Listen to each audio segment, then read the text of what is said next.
방금 사랑하는 이상태 형제님께서 제목을 다 소개를 해 주셨는데 차분하게 좀 말씀을 드리도록 하겠습니다. 저는 이제 지하철을 타고 출퇴근을 합니다. 그래서 보면 수많은 사람들이 이제 지하철 그게 이제 슬라이드 도어 같은 데도 광고를 붙이고 또 그 TV 조그마한 것들이 설치해서 이제 광고도 이렇게 하고 하는데 최근에 이제 지나가다가 보니까 서울시에서 홍보 자료를 만들어서 아마 그 비디오를 이렇게 상영을 하고 있었어요. 다 아시다시피 요즘은 계속해서 뭐 경제적인 사정이 나쁘다든지 또는 청년들의 취업이 안 된다든지 이런 것들 때문에 많이들 이제 고민하고 있기 때문에 시에서 사람들을 격려하고 또 돕기위한 그런 프로그램을 이제 운영을 하려고 하는데 내용 중에 보니까 서울시가 돕기로 하는 것이 이제 설 자리를 마련해 드리겠습니다. 또 일자리를 마련해 드리겠습니다. 쉴 자리를 마련해 드리겠습니다. 놀 자리를 마련해 드리겠습니다. 이런 게 거창한 약속들을 하고 있었어요. 사람마다 어떤 자기들의 영역과 터전이 이 세상을 살아가는 데 있어서 꼭 필요합니다. 그렇기 때문에 일자리가 필요하고 자신의 위치가 필요하고 또 잠자고 쉬어야 하는 집도 필요할 뿐만 아니라 또 사람들과 함께 여가를 즐기는 그러한 자리도 필요한 것 같습니다.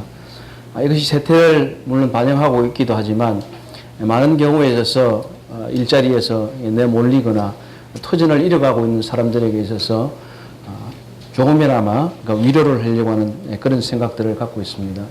세상이 많이 번잡하고 분주하기 때문에 무언가 사람들이 조용한 곳으로 가서 휴식하려고 하는 또는 영혼의 힘을 얻으려고 하는 그런 흐름들이 있는 것 같습니다. 그래서 몇 해 전부터 불교에서 템플 스테이라고 해서 사찰에 머물면서 사람들이 옷도 뭐 성복 같은 것을 입고 또 앉아서 수행한다고 뭐 묵상도 하고 또 지나가다 졸고 있으면 죽비로 때리기도 하고 뭐 평상시에 안 먹는 또 뭐 가서 이 밥도 먹고 밥 먹고 또 주발에 있는 게 다 밥발이라도 다 먹어야 된다 그래서 물 부어서 먹고 뭔지 이렇게 하는 것 같아요.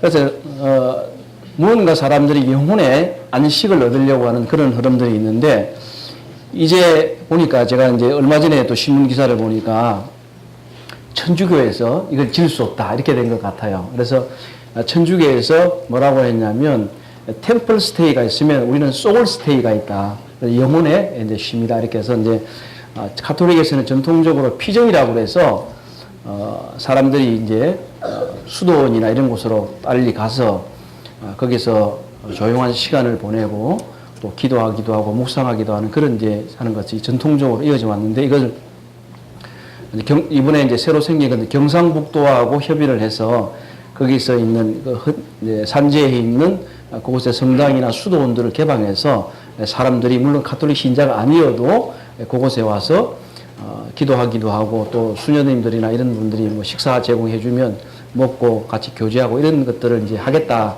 하는 발표를 하게 됐습니다. 이보니까 상당히 이것도 이제 인기가 있는 것 같아요. 그러니까 사람들이 대체로 이제 이 현대 문명에 지쳐 있기 때문에 무언가 안식을 하고 싶은데 어떻게 할 방법을 도리를 잘 찾지 못하는 것 같아요. 그러다 보니까 이제 어떤 종교 시설이나 이제 현실로부터의 어떻게 보면 도피가 될 수도 있고 또 아니면 조용한 곳으로 가서 자기를 찾으려고 하는 그런 여행들이 있는 것 같습니다. 이런 것들을 보는 도중에 그러면 성경적으로 우리가 어떤 삶을 살아야 하는가 또는 어떤 삶의 태도를 가지고 우리는 신앙생활을 계속해서 해나갈 수 있겠는가 하는 생각을 저는 좀 가지게 되었습니다. 현대인들은 이 번잡한 것을 싫어하기 때문에 가급적이면 조용한 데 가서 이렇게 지내려고 하는데 호주에 가면 아마 저는 가보지는 않았습니다만은 붉은 돌이 있는데 아주 내륙 깊숙한 곳에 차를 타고도 뭐 하루 종일 가야 되는 그런 곳이라고 해요. 그래서 제가 생각하기를 그 돌 하나 보려고 무슨 그렇게 하루 종일 차를 타고 갔다 오느냐 혹시 인터넷 같은데 여러분 한번 찾아보시면 사진도 막 보실 수 있을 거라고 생각이 되는데, 관광객들이 말하기를 하루 종일 차 타고 갈 만한 가치가 있다 이렇게 얘기를 한다고 그래요. 사실 돌밖에 없어요. 주변에 아무것도 없는 그런 광야입니다.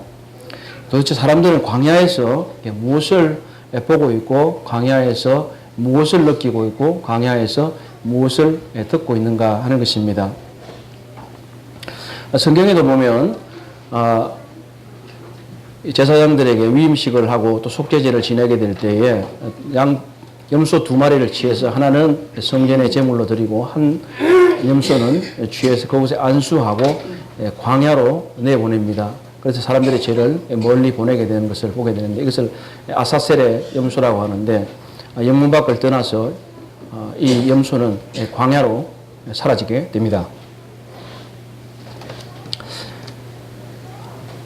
이 광야에서 사는 삶은 과연 무엇일까 좀 생각을 해보게 되었습니다. 저는 이 템플 스테이나 소울 스테이나 이런 것들이 어떤 적막한 환경이나 또는 사람들과의 단절을 통해서 뭔가 찾고자 하는 사람들을 보게 되면서 성경적으로 또는 우리가 크리스천으로서 그리스도인으로서 어떤 모양을 통해서 하나님을 만날 수 있겠는가 하는 생각을 해보게 됩니다.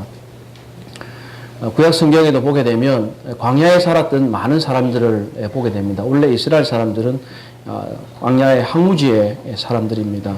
모세가 광야에서 살았었고, 엘리야가 광야로 가셨습니다. 그리고 다윗도 여러 번 광야로 피신했었습니다. 바울도 신약에서는 그가 주님을 다메섹에서 만난 후에 아라비아 광야로 갔던 것을 보게 됩니다. 또한 세례 요한은 유대 광야에서부터 회개의 복음을 전파하기 시작했습니다. 우리 주님 역시 유다 광야에서 시험을 받으셨습니다. 제가 이스라엘은 가보지 않았지만 그곳 유대 광야에 가면 시험산이라고 하는 산이 있다고 합니다. 이와 같이 성경에 나오는 수많은 신앙의 위인들이 광야로 갔습니다. 광야는 사전적으로 개간하지 않은 황량한 벌판을 뜻합니다. 여기서 보통 또 사막이라고도 말해지는데, 사막과 광야는 조금은 다른 모양을 가지고 있습니다.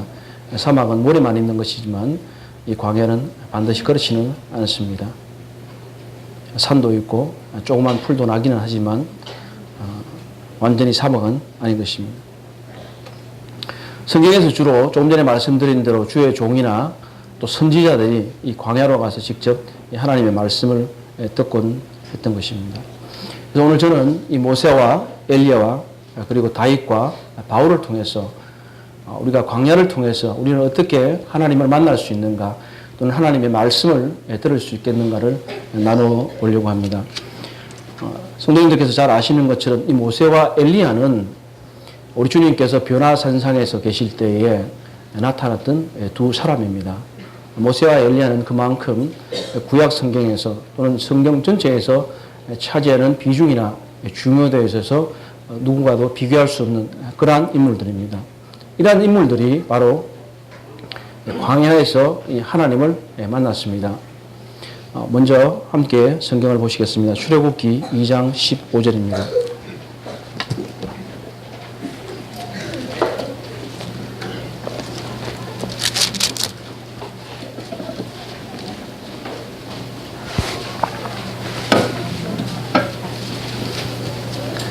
출애굽기 2장 15절 바로가 이 일을 듣고 모세를 죽이고자 하여 찾는지라 모세가 바로의 낯을 피하여 미디안 땅에 머물며 하루는 우물 곁에 앉았더라. 3장 1절 모세가 그의 장인 미디안 제사장 이드로의 양떼를 치더니 그때 그 떼를 광야 서쪽으로 인도하여 하나님의 산 호렙에 이르르매. 모세는 성도님들께서 잘 아시는 것처럼 유대인으로서 태어났지만 그가 애굽 사람들이 이스라엘 사람들이 번성하는 것을 염려해서 사내 아이들을 죽이라고 할 때에 이집트 강가에 버려졌다가 이집트 공주의 건짐을 받아서 이집트 왕궁에서 모세로 왕자로 자라게 되었습니다. 그리고 그의 유년 시절에는 그의 어머니가 젖을 먹이는 이런 일들을 통해서 그가 유대인이라고 하는 것을, 이스라엘 사람들이라고 하는 것을 잘 인식하고 있었는데, 지금 2장 15절에서 나오는 기사는 그가 나이 한 40세쯤 되었을 때에 이스라엘 사람들이 역청과 진흙을 가지고 고역 가운데 있을 때에 그 동족의 불쌍한 것을 돌아볼 마음을 가지고 있다가 이집트 관리들을 때려 죽이게 되는 이러한 일들을 하게 됩니다. 신약 성경에서는 이것을 그가 동족을 돌아볼 마음이 있었다고 표현하고 있습니다. 그러나 모세의 가장 큰 문제점은 무엇이었냐면, 그가 이집트 왕자라고 하는 힘과 권력을 가지고 있었기 때문에 그 스스로가 이스라엘 사람들을 구원할 수 있다고 하는 그러한 오해와 착각 가운데 있었던 것입니다. 그러나 하나님의 계획은 그것은 아니었습니다. 그렇기 때문에 이 모세는 그의 잘못으로 인함과 또는 하나님의 계획을 따라서 그는 미디안 광야로 갈 수밖에 없었습니다. 참 잘 생각해 보면 이집트 왕자로서 왕궁에서 그 화롭게 지내다가 이 광야라는 것은 아무것도 없고 바위산밖에 보이지 않는 그곳에서 장인의 양떼들을 치면서 40년을 하루같이 보냈다고 생각하면 얼마나 그 마음이 무너졌겠는가 생각해 보게 됩니다. 하루같이 매일 그 양떼를 치고 똥을 받고 그 풀을 먹이기 위해서 이리저리 돌아다닐 그 생활, 그리고 그렇다고 해서 이집트로 돌아갈 만한 그런 아무런 그의 소망도 없었습니다. 그럼에도 불구하고 그는 그 광야에서 계속해서 양떼를 쳐야만 했던 것입니다. 그런데 그런 중 하루는 3장 1절에 나온 중에 모세가 그의 장인 미디안 제사장 이도의 양떼를 치다가 그때를 광야 서쪽으로 인도하여 내더니 하나님의 산 호렙에 이르게 됩니다. 약 40년간의 또한 광야 생활을 통해서 그에게 빚어졌던 인생의 어떤 인격들이, 또 삶의 모습들이 이제 거의 아마 주님 앞에서 연락이 되었던 것 같습니다. 주께서 그를 하나님의 산 호렙으로 인도하셨습니다. 그곳에서 하나님께서는 떨기나무 가운데 나타나셔서 그에게 말씀을 주시고 이스라엘을 이제야말로 네가 구속하게 될 것이라고 말합니다. 그 이전에는 모세는 자기의 힘과 능으로 이스라엘 백성들을 돕고 구원할 수 있겠다고 생각했기 때문에 이집트의 관리들을 때려 죽이는 일을 서슴지 않았지만, 이제는 그가 저는 하나님 할 수가 없습니다. 물론 만약 이것이 그가 겸손하거나 또는 어떻게 거절한다고 표현할 수도 있지만, 그러나 자신의 무능을 철저히 절감하고 있었기 때문에 하나님 이제 저는 할 수가 없습니다. 이렇게 할 때에 하나님께서 그에게 말씀을 주시고 하나님께서는 그의 영광을 모세에게 드러내 주셨습니다. 그래서 3장 14절에 보면 이제 누구에게도 말씀하시지 않았던데 모세에게 하나님의 이름을 알려주십니다. 하나님이 모세에게 이르시되 나는 스스로 있는 자이다. 또 이르시되 너는 이스라엘 자손에게 이르기를 이같이 이르게 스스로 있는 자가 나를 너희에게 보냈었다 하라. 15절 후반부에 보면 이는 나의 영원한 이름이요 대대로 기억할 나의 칭훈이라. 하나님께서는 이 모세에게 바로 이 40년 광야 생활을 통해서 날마다 산을 바라보고 정막 가운데서 별이 떨어지는 것을 보면서 그가 마음 가운데 담았던 이 고독과 하나님과의 이 개인적인 만남을 통해서 이제 드디어 하나님께서 모세에게 호렙산 가운데서 떨기나무 가운데 나타나시고 네가 드디어 이제는 이스라엘 백성을 구원할 때가 이르렀다고 말씀하셨으며 그에게 하나님의 이름을 계시해 주셨던 것입니다. 모세는 참으로 광야의 사람이었습니다.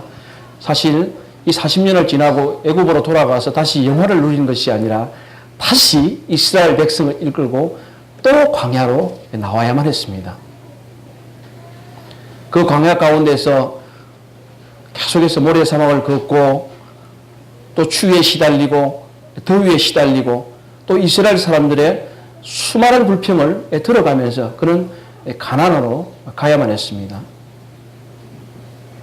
지난 40년 동안 그가 이 모래사막 미디안 광야에서 느꼈던 하나님은 어떤 분이셨고 또 가나안을 통해서 가는 이 40년 동안은 그의 광야의 삶은 어땠겠습니까? 고립무원의 지경에서 아무도 도울 리가 없고 화장실도 잘 없겠죠. 거기는 갈아입을 옷도 별로 없고 이러한 곳에서 모세는 하나님을 만나야만 했습니다. 많은 사람들이 조금 전에 말씀드린 대로 템플 스테이다, 뭐 소울 스테이다 이렇게 하면서 정막한 곳을 찾아간다고 하지만 사실은 거기도 사람 많아요. 뭐 사진도 많이 찍더라고 거기에 보니까. 그러나 광야는 그런 곳이 아닙니다. 모세가 있었던 광야는 전혀 그런 곳이 아니죠. 아침에 일어나면 돌산밖에 안 보이고 저녁에 해가 질 때쯤이면 별밖에 보이지 않는 곳이 바로 그런 곳입니다. 모세는 바로 그곳에서 하나님을 만나게 되었습니다. 이스라엘 백성들 역시 출애굽한 다음에 이 가나안을 가기 위해서는 반드시 광야를 통과해야만 했습니다. 우리의 인생도 사실은 마찬가지입니다. 우리의 인생을 종종 뭐라고 부르냐입니까? 광야길이라고 이렇게 말합니다. 이 광야의 삶을 통해서 우리는 이 하나님 나라에까지 갈 수 있는 것입니다. 이 광야의 삶을 어떻게 통과하느냐에 따라서 우리의 가치는 결정이 되는 것입니다. 그런데 이스라엘 백성들은 바로 가데스 바냐에서 정탐꾼을 보내서 가나안 땅을 다 정탐하고 난 이후에 우리는 갈 수가 없다. 그래서 하나님 앞에 반역하고 그 40년을 다시 광야를 돌아야만 하는 이러한 불행한 일을 겪게 된 것입니다. 그래서 이스라엘 사람들은 이 가데스 광야에서 실패한 후에 다시 광야를 돌다가 가나안으로 진입하기에 앞서서 다시 가데스 광야로 돌아와야만 했던 것입니다. 광야에서 실패했으면 그 광야로 다시 돌아와야만 합니다.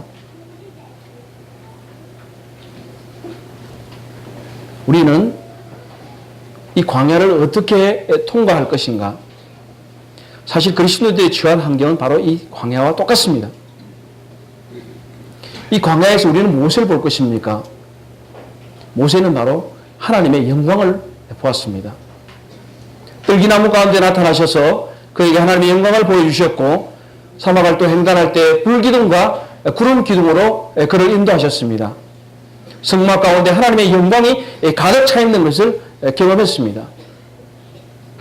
우리는 바로 광야로 가서 하나님의 영광을 경험하여야만 합니다. 또한 엘리야의 경우는 어떠신지 보도록 하겠습니다. 열왕기상 19장입니다.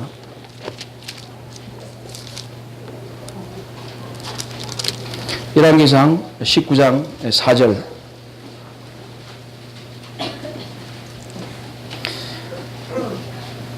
구약성경 549페이지. 자기 자신은 광야로 들어가 하루길 전 가서 한 로뎀 나무 아래 앉아서 자기가 죽기를 원하여 이르되 여호와여 넉넉하오니 지금 내 생명을 거두시옵소서. 나는 내 조상들보다 낫지 못하나이다. 바로 이 직전에 열왕기상 18장에서는 이 엘리야는 굉장히 큰일을 했습니다.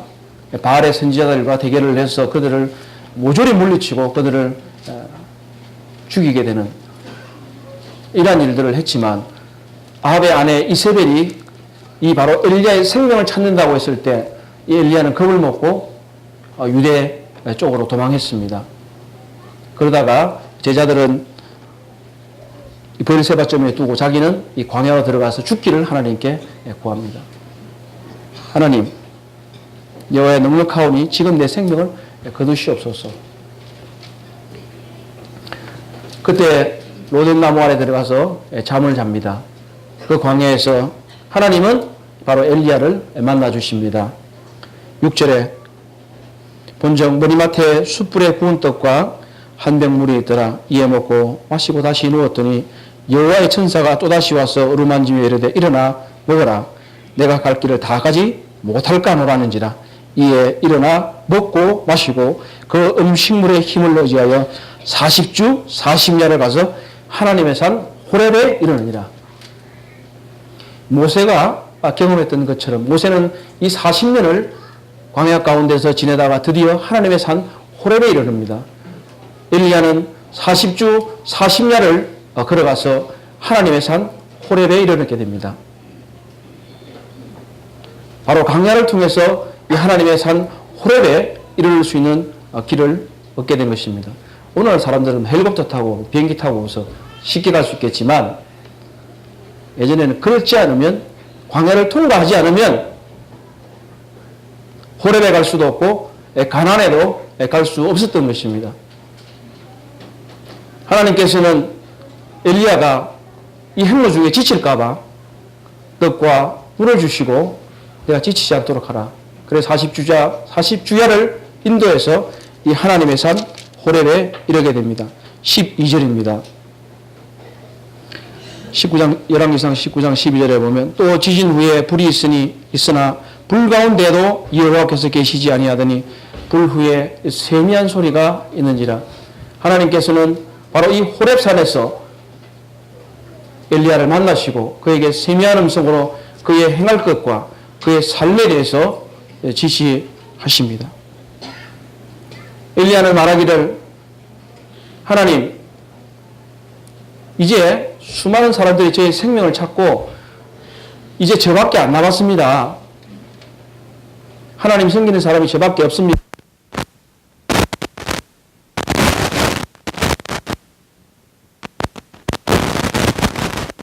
사건을 그들이 내 생명도 뺏으려 한다.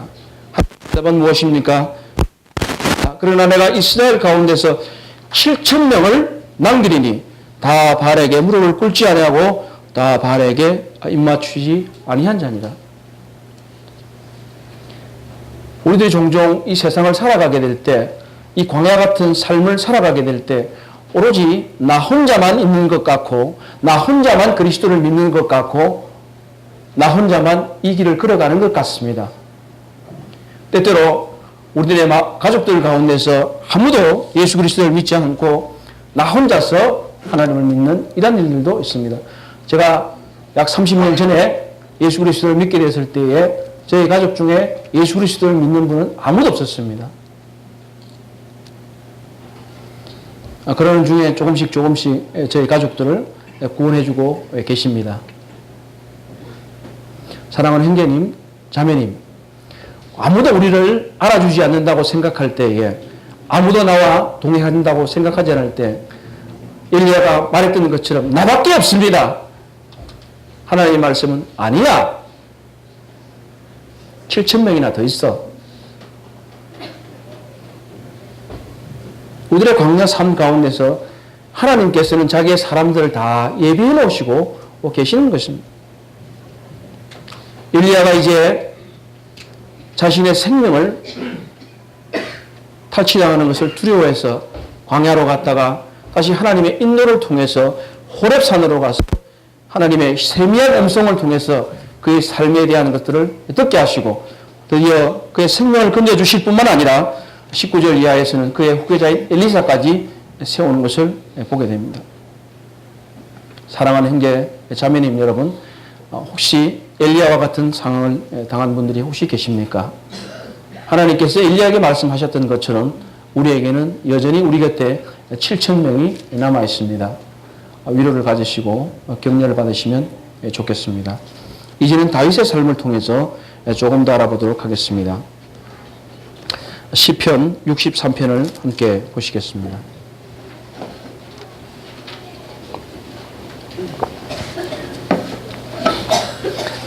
시편 63편을 읽기 전에 제가 잠깐 그 배경을 설명드리도록 하겠습니다. 다윗은요,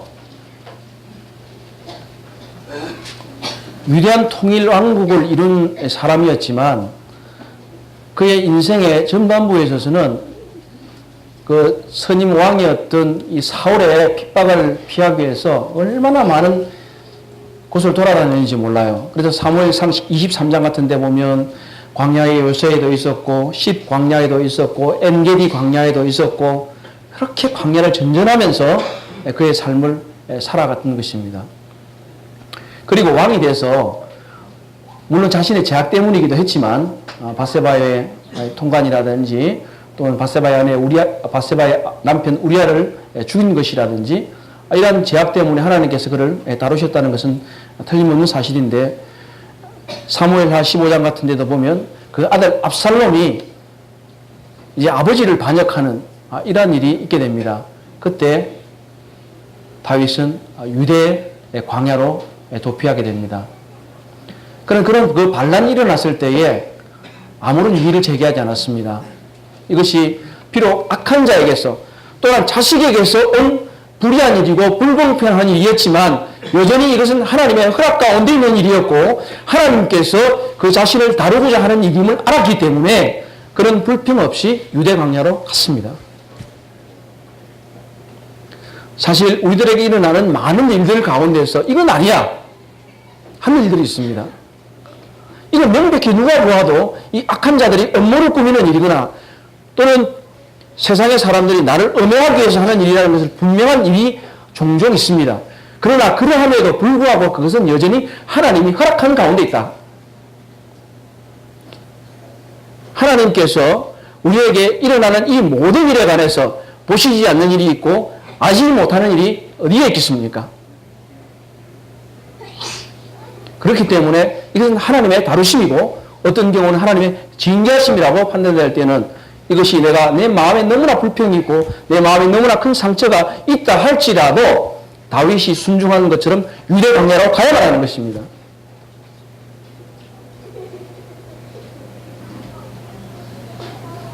이 시편 63편은 바로 압살롬의 반역했을 때 그가 유대 광야에 있을 때 지은 시라고 합니다. 저는 꼭 일생이 다하기 전에 이스라엘 한번 좀 가봐야겠습니다. 잘 감이 안 와서 63장 63편 1절을 좀 보시죠.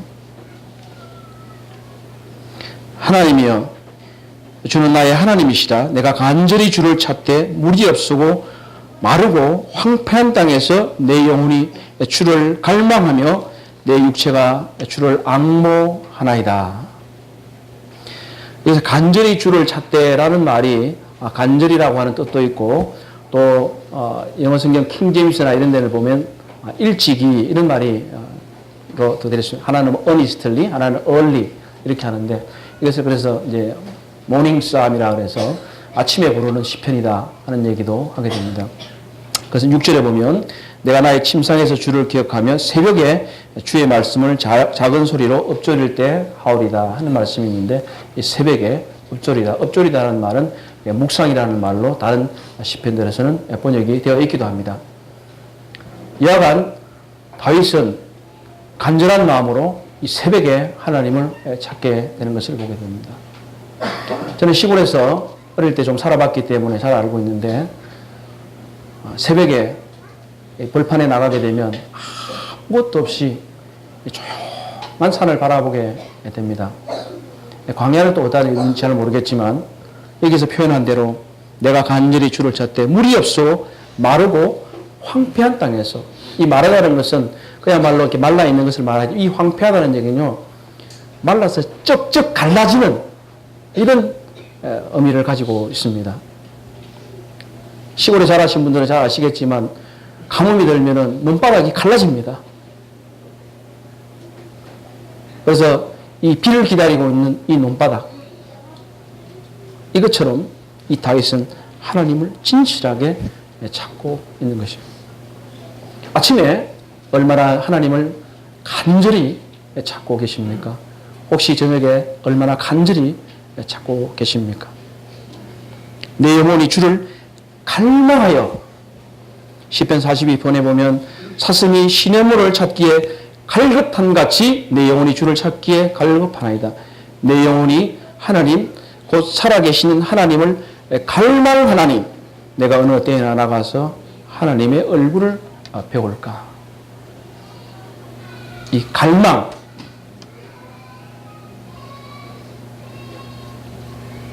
하나님을 찾고자 하는 마음 우리들에게 진정한 갈망이 있습니까?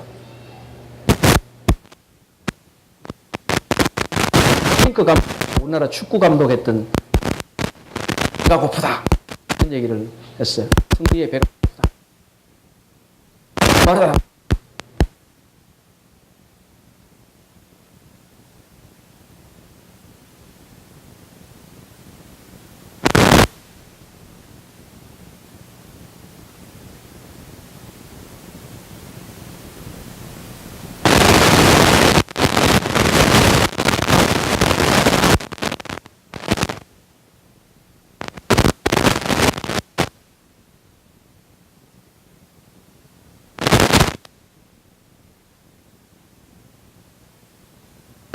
하는 것 중에 태어나지 않은 거는 참으로 감사하다.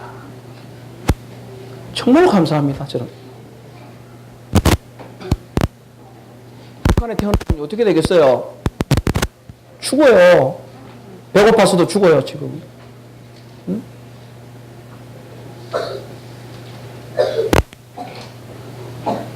무엇을 갈망하십니까?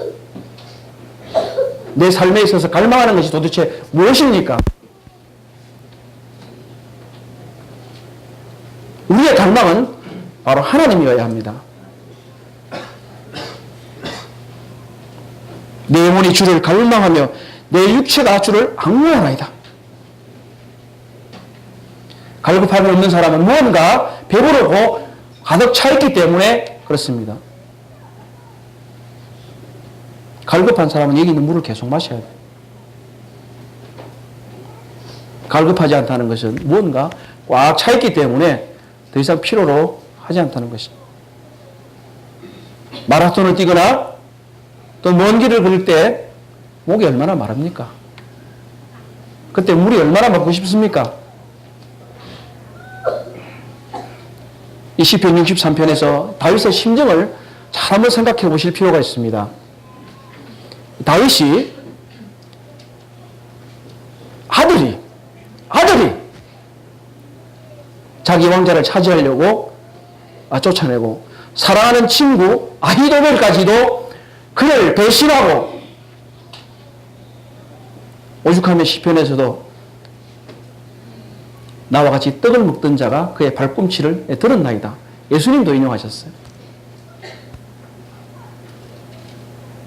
아들도 배반하고 친구도 배반하고 이제 겨우 몇 사람들 데리고 사막에 와서 이 목마른 땅에서 이 메마른 땅에서 사위는 아무것도 없고 그냥 하나 쳐놓고 여기를 바라봐도 아무도 없고 저기를 바라보고 내가 과연 예루살렘에 돌아갈 수는 있을까?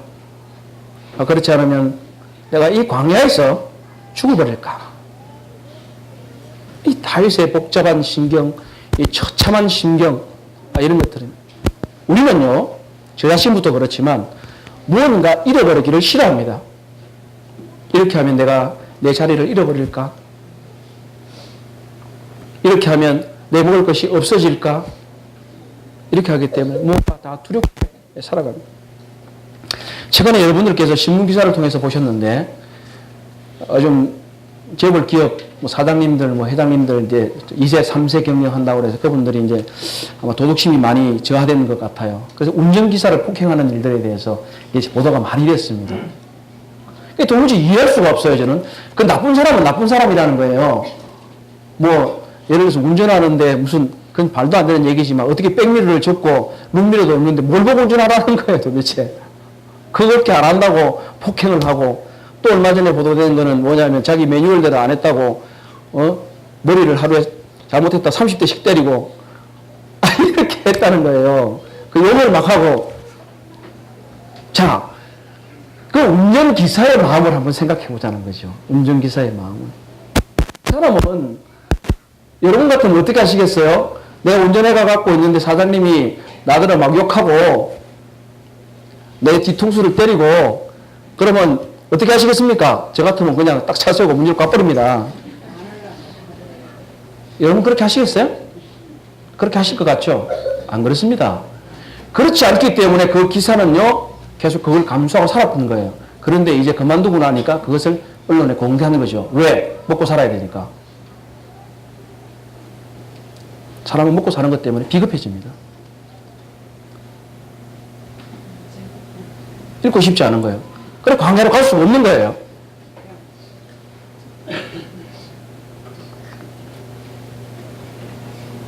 왜 그랬을까요? 우리들의 많은 삶 가운데서 우리의 적막한 가운데 처하기를 본능적으로 싫어하게 마련입니다. 그러나 우리는 때때로 이 광야의 삶을 경험하지 않으면 다윗이 행한 대로 내가 내 잘못이든지 또는 하나님의 다루심이 들어갔는지 간에 광야로 내몰리게 되는 사람들, 지금 제가 세 사람을 얘기했는데 엘리야와 모세와 다윗은 다 광야로 내몰린 사람들이었습니다. 그럼에도 불구하고 그들은 이 광야의 삶에서 살아갈 수밖에 없었고 그들은 하나님을 구했고 하나님께서는 모세와 엘리야에게는 호렙산을 통해서 그들에게 말씀을 주셨습니다. 그리고 다윗에게는 이 시편을 통해서 하나님께 그의 마음을 말씀드렸을 때 그에게 하나님께서 응답하셨고 하나님으로부터 답을 얻었던 것입니다.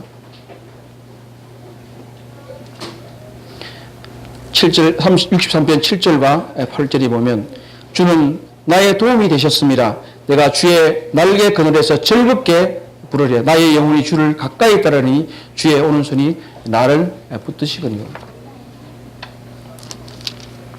이와 같이 구약의 신앙의 인물들이 다 광야로 갔었습니다. 광야로 가서 그냥 가만히 앉아 있었던 게 아니라 하나님을 찾고 또 찾는 이 하나님을 갈망하는 삶을 살았다는 것입니다. 우리들의 갈망은 어디에 있는가? 우리들의 목마름은 어디에 있는가? 하는 부분들을 잘 한번 생각해 보시면 좋겠습니다. 이 천박하고 비루하고 그리고 표피적인 이 세상 가운데서 우리는 어떤 삶의 태도를 가지고 하나님 앞으로 나아갈 것인가? 이것이 우리들이 하나님 앞에 나가야 할 지표를 잘 설정해 줄 것입니다. 오늘은 이제 마지막으로 이 바울의 삶을 통해서 좀 살펴보도록 하려고 합니다. 예전에 그 영화 혹시 보셨는지 아니면 제목만 보셨는지 잘 모르겠는데 달마가 동쪽으로 간 까닭은 하는 영화가 있어요. 저는 안 봤어요. 안 봤는데 제목만 보니까 야 참 특이한 사람이다. 달마가 동쪽으로 왜 갔을까? 이걸 만약에 달마라고 하면 인도 사람이잖아요, 그죠? 인도 사람인데 이게 중국으로 왔단 말이에요. 그래 동쪽으로 왜 갔냐? 잘 모르겠어요. 저는 불교를 잘 모르니까. 근데 여하간 구도의 여행이고 무언가를 전하거나 찾기 위해서 그가 그 본토의 고향을 떠나서 동쪽으로 옮겨갔던 것 같습니다. 그런데 오늘은 바울이 아라비아로 간 까닭을 좀 알아보려고 합니다. 달마 대사는 동쪽으로 갔는데 바울 사도는 아라비아로 갔거든요. 갈라디아서 1장 17절입니다.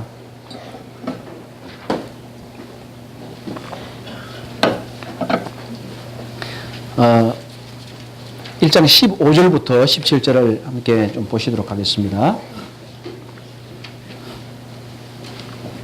네, 신약성경 302페이지. 그러나 내 어머니의 태로부터 나를 택정하시고 그의 은혜로 나를 부르시니가 그의 아들을 이방에 전하기 위하여 그를 내 속에 나타내시기를 기뻐하셨을 때 내가 곧 혈육과 언하지 아니하고 또 나보다 먼저 사도된 자들을 만나려고 예루살렘으로 가지 아니하고 아라비아로 갔다가 다시 다메섹으로 돌아갔노라. 이제 사도행전 9장에 보게 되면 바울이 다메섹에서 우리 주님을 만나고 난 이후에 복음을 전합니다. 그러다가 유대인들의 핍박을 받다가 제자들이 그를 성문으로 해서 바구니에 달아서 내리게 됩니다. 그리고 나서 이제 바울의 행적이 나타나지 않는데 그 이후 보면 예루살렘으로 간 이야기가 쭉 이어지거든요. 그래서 사도행전 9장 25절과 26절의 사이에 얘기가 바로 이제 이 얘기라고 성경학자들은 주로 얘기를 합니다. 그래서 다메섹에서 그가 어디로 갔는데 그것이 바로 이 아라비아 나바테안 사막이다 이렇게 얘기를 하고 있습니다. 한참 이 바울은 유대교에서 이제 드디어 그리스도교로 개종하는 거듭나는 삶을 가지고 난 이후에 열심히 잘 하고 싶었을 것인데 닥쳐온 핍박으로 그는 피신하여야 했는데 그리고 나서 어디로 갔냐면 이 아라비아로 갔던 것입니다. 자신의 표현대로 예루살렘으로 가지 않고 예루살렘의 상징은 무엇입니까? 그곳에 사돌들도 있고 교회가 있었던 곳이기 때문에 오히려 그가 그곳에서 뭐 가르침을 받는다거나 또는 여러 가지 함께 교제를 한다거나 이런 것을 생각해 볼 수 있을 것입니다. 그러나 바울은 그렇지 않고 바로 아라비아로 갔습니다. 이 아라비아에서 바울은 도대체 무엇을 했을까 하는 생각을 하게 되죠. 그래서 고린도전서 15장이나 몇몇 장 고린도서 12장이나 이런 것들을 보게 되면 바울이 삼청천에 이끌려 올라가서 이 하나님께서 보여주신 하늘나라의 천국의 환상을 보았다는 기록도 하게 되는데, 바로 이때 바로 바울이 어떤 천국의 계시와 환상을 보았던 것이 아닌가 이렇게 얘기를 하고 있고요. 또한 갈라디아서 나타나 있는 대로 자기가 뭐라고 말합니까? 내 복음에 이르는 것 같이 이렇게 하는 것처럼 바울에게 주님께서 이방인에게 전하는 이 은혜의 복음, 믿음의 복음에 대해서 특별히 계시하시고 그에게 직접 가르치셨다는 것을 보게 됩니다. 그래서 이 바울은 바로 이 아라비아에 있는 기간 동안 보통 3년이라고도 얘기를 합니다. 왜냐하면 18절에 그 3년 만에 그 기간은 알 수는 없습니다. 이 아라비아에 있는 동안에 바울은 이 천국에 대한 계시와 환상을 했을 것이고, 우리 주님으로부터 직접 이방인에 대한 이 복음과 믿음의 일에 대해서 이방인의 사도로서 그가 하여야 할 일에 대해서 면밀히 가르침을 받고 지시를 받았을 것입니다. 바울은 왜 아라비아로 갔을까요? 이런 것 때문에 본인이 알고 갔을까요? 조금 전에 얘기 드렸던 이 구약의 이 세 분들은 어떻게 보면 광야로 내몰린 사람들이었습니다. 자신의 의지와는 상관없이 모세는 그가 잘못함으로 인해서 광야로 내몰릴 수밖에 없었고, 엘리야는 자신의 연약함으로 또 광야로 갈 수밖에 없었습니다. 다윗 역시 쫓겨서 갈 수밖에 없었고, 또는 반역으로 인해서 갈 수밖에 없었습니다. 그러나 이 바울은 이 구약 성경을 잘 알았기 때문에 이 바로 신앙의 위인들이 광야에서 얻었던 유익과 하나님으로 받았던 그 은혜와 역사를 잘 알고 있었기 때문에 광야로 갔을 것입니다. 물론 여기서 정확한 구절은 없지만 그를 그곳으로 인도하셨다고 저는 생각합니다. 사랑하는 형제 자매님,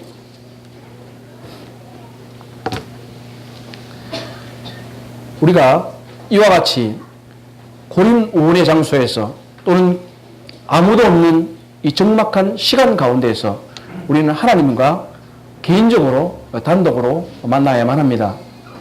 수많은 사람들이 많은 글을 보내오기도 하고, 요즘은 또 단체 카톡방이다 해서 얼마나 많은 메시지들이 올라오고 있는지 몰라요. 그리고 페이스북도 그렇고 사회관계망, 이걸 뭐 탈출할 수가 없다는 거죠. 젊은이들이 특히 이 퇴근 후에 오는 단체 카톡방 때문에 아주 크레이지. 우리말로 하면 좀 이상할 것 같아서 그렇다는 거죠. 끌 수도 없어요. 이런 가운데에서 어떻게 주님을 만날 것인가? 유신론 철학자 키에르 케고르라고 하는 사람이 있는데, 제가 고등학교 때 이제 이 말을 듣고 굉장히 마음에 깊이 이제 생각하게 되었는데, 그가 말하기를 신 앞에서는 단독자가 되어야 한다, 이런 말을 했습니다. 이 하나님 앞에서 우리는 개인 대 개인으로 만나야만 합니다. 누구도 우리를 대신할 수 없습니다. 우리는 이 하나님 앞에서 광야에서 호렙산에서 하나님을 만나야만 합니다. 그리고 우리는 하나님을 갈망하여야만 합니다. 우리들의 갈망이 어디에 있는가? 이것은 바로 나의 가치를 결정해주고 나의 인격을 결정해주고 나의 목표를 결정해주는 것입니다. 엠마오로 가는 두 제자를 아시죠?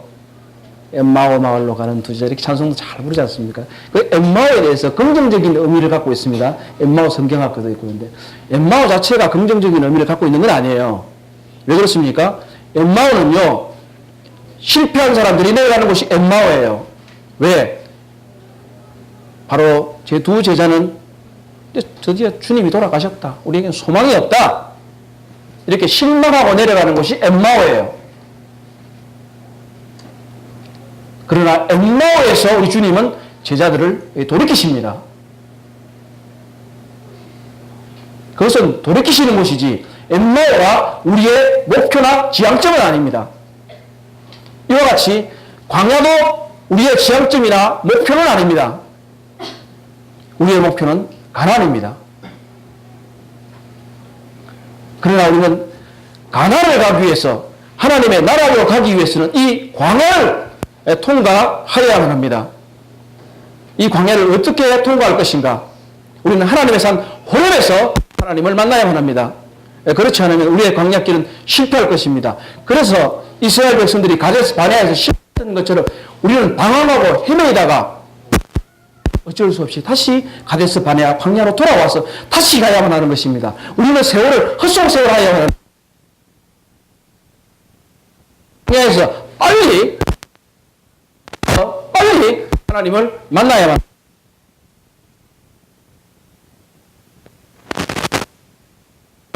어떻게 들리셨는지 모르겠습니다.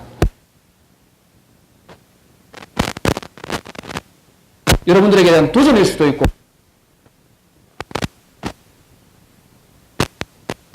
말씀드리고 싶은 것은 무엇이냐면 나 홀로 하나님을 만날 수가 없다는 것이고 엘리야가 들었던 그 세미한 음성을 우리는 들을 수 없다고 하는 사실입니다. 하나님을 믿습니까? 예수 그리스도를 따른 자입니까? 우리는 뭔가 남달라야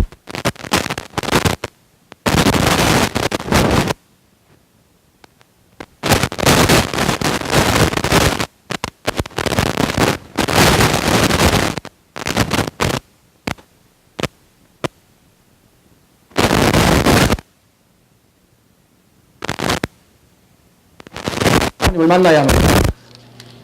정말로 아무도 없겠습니까? 그렇지 않습니다. 하나님이 계시지 않습니까? 그리고 엘리야에게도 말씀하신 대로 7,000명이 있지 않습니까?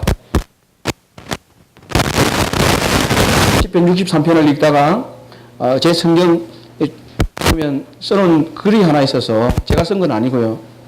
하나 좀 읽어보려고 합니다. 제가 그대로 읽을 테니까 한번 들어보세요. 누가 광야에 있을 때 자신이 처해 있는 상황의 되지 않고 간절히 하나님 말을 듣는다. 우리도 하나님과 단둘이 있기 위하여 고독에 잠길 때가 있다. 그러나 이내 자신이 얼마나 의존적인 사람인가를 발견한다. 저는 온갖 분주함에서 해방되자마자 안절부절하며 들지 않고 우리를 찾아오는 사람도 없고 필요하는 사람도 없으면 보잘것없는 존재라고 자신이 유용한 사람인지 곰곰이 생각하게 된다. 탈출하여 다시 바쁜 생활로 돌아가는 것이 자신이 유용한 사람 확인하려고 한다. 그러나 이는 하나의 우리에 대한 다른 사람들의 반응이 아니라 우리를 향한 하나님의 영원한 사랑이 우리를 유용한 사람으로 만들기 때문이다. 우리가 매달려야 할 분은 오직 고독 속에서 나를 현재의 나로 만드신 하나님입니다. 우리가 때때로 혼자 있을 때 안절부절하지 못합니다. 스마트폰은 아주 괴물이에요. 놓지를 못하는 거예요. 놓지를. 제가 지하철 타고 가다 보면요. 그 스마트폰 100만 원짜리를 갖고 다니면서 지하철에서 참 고스톱을 열심히 하는 아줌마들이 계시더라고요. 나는 도무지 이해할 수가 없어요. 카드를 열심히 치시는 아저씨도 있고 게임을 열심히 하는 아가씨들도 있고 이해할 수가 없어요.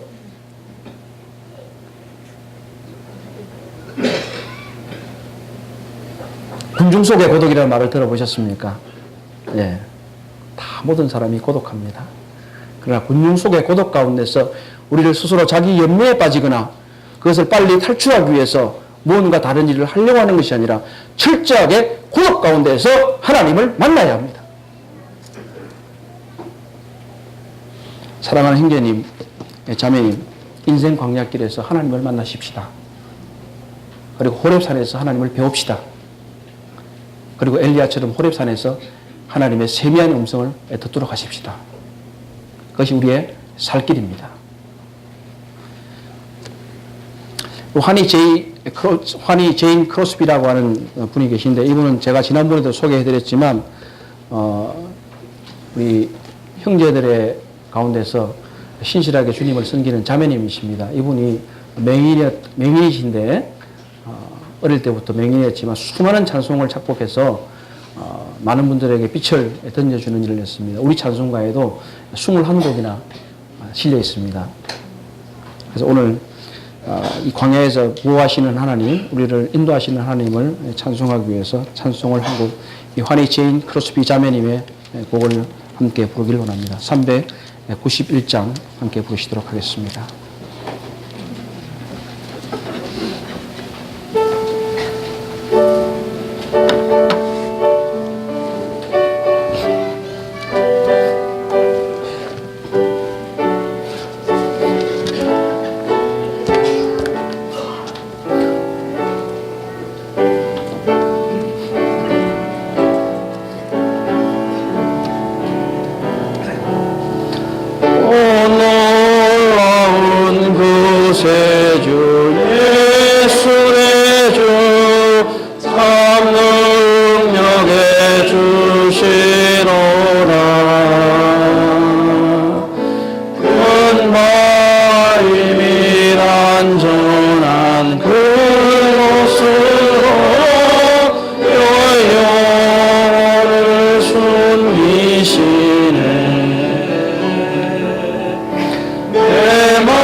숨기시고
저 위험한 곳 내가 이를 때면 큰 밤 위에 숨기시고 주 손으로 바꾸시네. 기도하시겠습니다.